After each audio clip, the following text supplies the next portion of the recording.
حضرت فاروق اعظم رضی اللہ تعالیٰ نے چھوٹی چھوٹی باتوں پہ توجہ کی اور آپ نے اصول بنایا. ایک اصول آپ کو یہ مل جائے گا, ابن جوزی علیہ رحمہ نے اس کو لکھا. حضرت عمر فرمایا کرتے تھے کہ حکومت چونکہ میری ہے تو ذمہ داری بھی, یہ نہیں فرماتے تھے کہ اداروں سے پوچھوں گا, متعلقہ آدمی سے پوچھوں گا, یہ نہیں فرماتے تھے.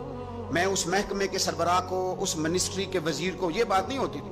حکومت میری ہے تو ذمہ داری بھی میری ہے. حضرت عمر فاروق رضی اللہ تعالیٰ نے قانون بنایا, اور اس کو آپ سن لیتے ہیں, کبھی اس کو سمجھنا. انسان کو جو روٹی ملے گی, چھت ملے گی, دوائی ملے گی, کپڑا ملے گا, یہ ساری باتیں ٹھیک, لیکن حضرت عمر فرمانے لگے کہ اگر کوئی کتا بغیر پانی پیے مر گیا فرات کے کنارے صحرا میں, یعنی اس تک پانی نہیں پہنچا, انسان کی بات نہیں, یہاں تو عورتوں کو اسپتال میں جگہ نہیں ملتی تو وہ رکشے میں بچے پیدا کر لیتی, یہاں تو بہت سارے لوگ ایسے ہیں جنہیں دوائی میسر نہیں آتی اور وہ مر جاتے. کتا اگر میری حکومت میں پیاسا مر گیا تو عمر فرماتے ہیں اللہ مجھ سے پوچھے گا کہ ڈیوٹی تو تیری تھی نا, ذمہ داری تو آپ کے صاحبزادے کہتے ہیں کہ ایک اونٹ زخمی ہو گیا, کسی نے اسے زخمی کر دیا. تاریخ الخلفاء میں امام جلال الدین سیوطی علیہ رحمہ نے لکھا ہے اونٹ زخمی ہو گیا, اونٹ کی نا گردن پر نشان لگ گیا زخم کا. اس زمانے میں طریقہ تھا کہ کپڑا جلا کے نا زخم پہ لگایا جاتا تھا. حضرت عمر فاروق رضی اللہ تعالیٰ عنہ نا, اب 60 سال عمر ہے, بوڑھے آدمی ہے, جسمانی طور پر بھی کمزوری آ جاتی ہے عمر کے حساب سے. اونٹ کی نکیل کے ساتھ پہلے اسے باندھا, پھر وہ کپڑا جلایا, پھر اپنے ہاتھوں سے اونٹ کا وہ جو زخم تھا نا اس پر وہ کپڑا ڈالنے لگے, اس کو ٹھیک کرنے لگے. تو صاحبزادے آگے بڑھے, وہ کہنے لگے ابا جی یہ اونٹ ہے اور آپ اس کے زخم کو چھیڑ رہے ہیں, وہ آپ کو تکلیف بھی پہنچا سکتا ہے, تو یہ آپ 2-3 غلاموں کے ذمہ لگا دیں, وہ اس کے زخم پر دوائی مرہم پٹی کر دیں گے, یہ آپ کو کاٹ ہی نہ لے. تو کہتے ہیں حضرت عمر فاروق نے میری بات کو جھٹکا فرمانے لگے پیچھے ہٹ جا, حکومت میری ہے کہ غلاموں کی ہے, ذمہ داری میری ہے کہ غلاموں کی ہے. فرمایا پتر میں تو ڈر رہا ہوں کہ کہیں یہ اونٹ ہی قیامت میں میری شکایت نہ کر دے, یہ میری شکایت نہ کر دے کہ اللہ میں بیمار ہو گیا, زخم لگ گیا, حکومت عمر کی تھی اور کسی نے مجھے پوچھا ہی نہیں. میرے دوستو احساس ذمہ داری اب یقین کریں نکل گئی. ہم لاؤبالی لوگ ہیں, لاؤبالی.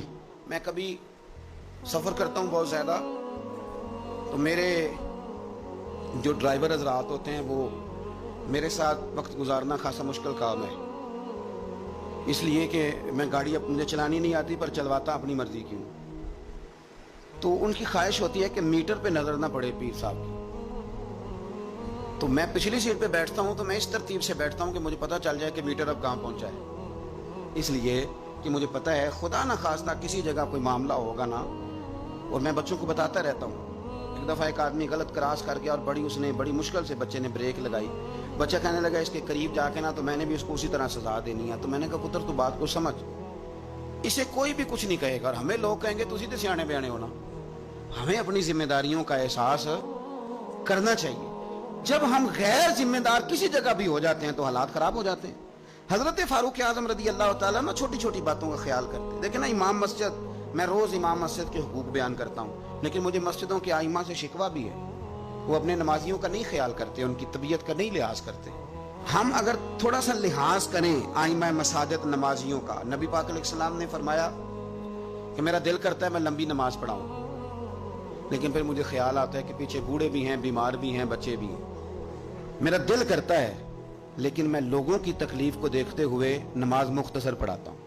ائمہ مساجد اگر تھوڑا سا غور کریں, پیار کریں لوگوں کے ساتھ, تو مسجد کے اندر ایک خوبصورتی والا ماحول. یار میرا مطلب ہے کچھ بندے ایسے ہوتے ہیں جو بیچارے غصہ کسی اور کا ہوتا ہے نکالتے مسجد آ کے ہوتے ہیں, تو گھر میں بھی تو دادا ابو کئی دفعہ اس طرح کاری لیتے ہیں نا. تو تھوڑا سا اگر ظرف بڑا ہو, حوصلہ ذرا بڑا ہو, آپ کو ہنسنا آتا ہو.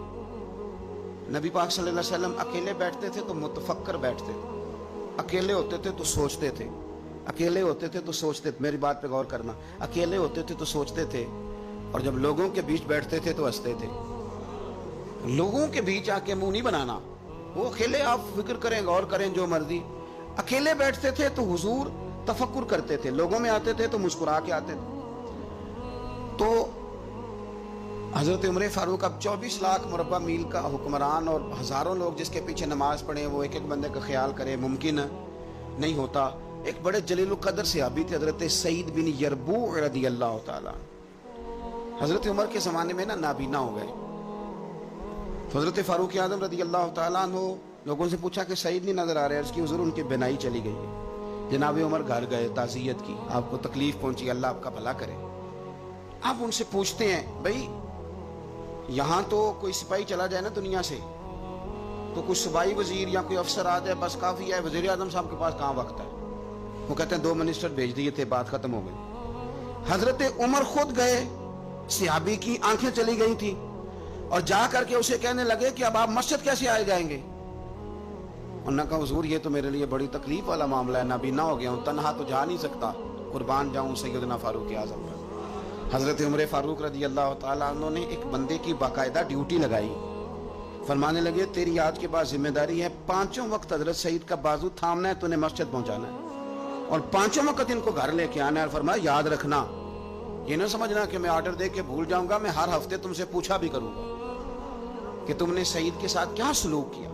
تو چھوٹی چھوٹی چیزوں کا فوجی, جیسے کہ میں نے پہلے کہا ہے, اس سال کے بعد نا کبھی کوئی تقریب ہوتی ہے تو بلا کے نا فوجیوں کے بچوں کو, ان کی ماں کو, تو ایک تمغہ دے دیا جاتا ہے پھر چھٹی. کبھی کسی نے پوچھا ہے کہ یتیمی میں بچوں کا کیا حال ہوا؟ کبھی کسی نے پوچھا ہے کہ پھر پیچھے کیا حالات ہیں؟ میں کوئی لسٹ نہیں بیان کرتا, لیکن میں ثبوت رکھتا ہوں کہ جن کے لیے ترانے پڑے گئے اور بہت بڑی انٹرنیشنل کانفرنسیں کی گئیں اور میڈیا میں بڑا کچھ دکھایا گیا, ان کے بچوں پر وہ وقت بھی آیا کہ انہوں نے روٹی مانگ کے کھائی. یہ فوٹو سیشن کرانا آسان کام ہے, لیکن ان کا خیال رکھنا یہ مشکل کام ہے. مشکل کام ہے. بھیج دیا کسی کو, وزیر کو, جا چیک دیا جا کے شہید کی بیوہ کو, وہ فلاں آدمی پولیس میں شہید ہو گیا, تو وہ بیوہ بعد میں بتا رہی ہے کہ وہ چیک میں نے 5 دفعہ بینک بھیجا ہے, وہ کیش ہی نہیں ہوتا. چونکہ فوٹو تو آ گئی, بات تو ختم ہو گئی. اور آپ کے ملک میں اس طرح بھی ہوا کہ ایک شہید کے لیے سیمینار ہوا, بہت بڑا تمغہ دیا گیا, اس کی والدہ کو بلایا گیا, اور جب تک تو کیمرے چل رہے تھے تو تب تک تو اس کو بڑا اعزاز تھا, ترانہ بھی بج رہا تھا, بندے آنسو بھی بہا رہے تھے. اور جب ختم ہو گیا سارا کچھ تو پھر اس کی ماں کو نا ایک کونے میں زمین پہ بٹھا کے, ویڈیو آ گئی اس کی, وہ زمین پہ بٹھا کے نا دور اس کی ماں کو, جس کا بیٹا ملت پر, قوم پر, مذہب پر قربان ہوا, اس کو زمین پہ بٹھا کے, تو اس کے ہاتھ میں روٹی پکڑائی گئی اور چھوٹے سے ایک برتن میں سالن ڈال کے اس کے آگے رکھا گیا. تو وہ دیہاتی عورت, سب لوگ موج سے کھانا کھا رہے ہیں, جو مہمان خصوصی ہیں روٹی کھا رہے ہیں, جو تمغے دینے آئے, اور جو لینے آئی ہیں اس کو وہاں بٹھا دیا. پھر وہ کسی نے ویڈیو بنا کے جب نیٹ پہ ڈال دی تو پھر کہا گیا کہ ہم نے نوٹس لے لیا ہے. وہ پتہ نہیں کس بلا کا نام ہے, ہم نے نوٹس لے لیا ہے. وہ کیا ہوتا ہے میں تو نہیں پتا, آج تک اس کا کوئی نتیجہ نکلا ہو. کیا نوٹس لیا, کیا بات آئی سامنے, کچھ بھی نہیں. وہ جی پتہ کر رہے ہیں, وہ 2-4 بندوں کی کمیٹی بنا دی ہے, وہ کمیٹی خیال کرے گی. کیا صاحب آپ بات کرتے ہیں. آؤ میں آپ کو نبی پاک علیہ وسلم کے شاندار غلام کی بات بتاؤں. صحیح بخاری میں حدیث, صحابہ کہتے ہیں حضرت عمر فاروق رضی اللہ تعالیٰ عنہ کے پاس ایک خاتون روتی ہوئی آئی, کہنے لگی خامد میرا شہید ہو گیا اور 4-5 بیٹیاں چھوڑ گیا, تو گھر میں تو بکری کا کھور بھی نہیں, کوئی چیز نہیں کھانے پینے کے لیے. فاروق اعظم رضی اللہ تعالیٰ عنہ نے کمیٹی نہیں بنائی, چیک نہیں دیا, وہ ایک اچھا سا اور ایک خوبصورت سے پیکج کا اعلان نہیں فرمایا, بلکہ فاروق اعظم نے ایک اچھا تازہ تگڑا اونٹ مال غنیمت کے اونٹوں میں سے لیا, اور 2 بوریاں اپنے ہاتھوں سے اچھے راشن کی بھری, اس کے اندر ڈھیر سارے نگد پیسے بوریوں میں ڈالے, اور وہ دونوں بوریاں اونٹ کے اوپر اپنے ہاتھوں سے, بخاری پڑھ رہا ہوں, ان کی رسیاں باندھی. پھر اس عورت کے ہاتھ وہ لگام تھمائی اور اسے کہا پتر میں نے تجھے اتنا مال دے دیا ہے کہ جب تک یہ ختم ہوگا نا انشاءاللہ تب تک تیرے حالات بھی اللہ بدل دے گا, تیرے دن بدل جائیں گے جب تک یہ ختم ہوگا.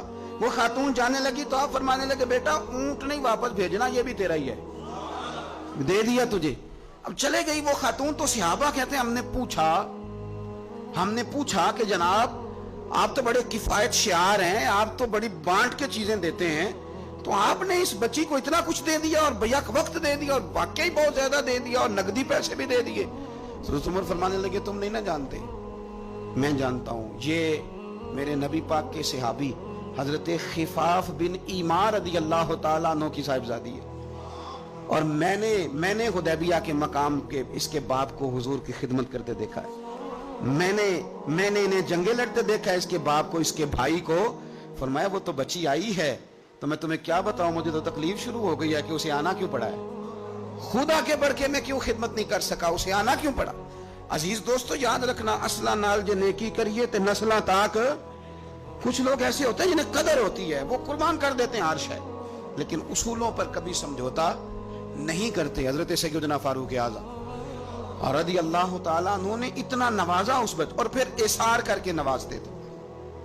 ہمارا یہ مزاج بن گیا کہ جو شے بھی آئے پہلے میرے گھر آئے، اور لوگ کئی دفعہ گھر بچاتے بچاتے سارا کچھ ضائع کر بیٹھتے، ہر شے، ہر چیز، حتیٰ کہ معاذ اللہ دین ایمان بھی، دعائیں بھی. پیسہ بچ جائے، گھر بچ جائے، باقی جو شے جاتی ہے وہ جائے. لیکن سیدنا فاروق اعظم کا رنگ بڑا انوکھا ہے، انداز بڑا